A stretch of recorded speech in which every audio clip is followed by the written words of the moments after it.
আমরা যে পাহাড়ে জনগোষ্ঠীরা আছি আমাদের সম্পর্কে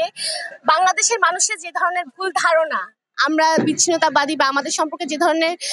অভিযোগ তুলে আনা হয় সেগুলো থেকে আমরা বের হয়ে এমন একটা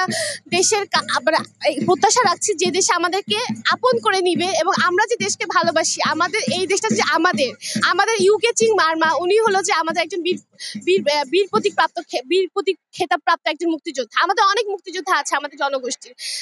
আমাদের অনেক জনগোষ্ঠী এই দেশের স্বাধীনতা যুদ্ধে অংশগ্রহণ করেছিল। আমরা এই দেশকে ভালোবাসি বিধায় আমরা এই দেশে জন্য আমাদের পূর্বপুরুষেরা এই দেশের জন্য প্রাণ দিয়েছেন। আমরা এটাই বলতে চাই, আগামীর বাংলাদেশে আমরা অবশ্যই চাইবো একটা অন্তর্ভুক্তিমূলক বাংলাদেশ, যেখানে সকলকে সমান চোখে দেখা হবে, সকলের অধিকার নিশ্চিত করা হবে, সকলের অধিকারগুলো সংরক্ষণ করা হবে এবং আমাদের মৌলিক অধিকারগুলো আমাদেরকে সকল ধরনের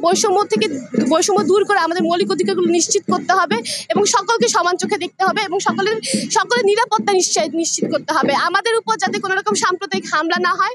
এমন কোনো রকম যাতে ঘটনা না ঘটে যাতে আমার জনগোষ্ঠী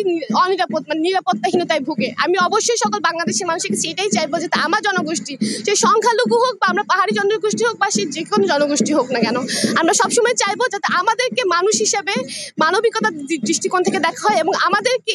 সকলে যাতে আমাদেরকে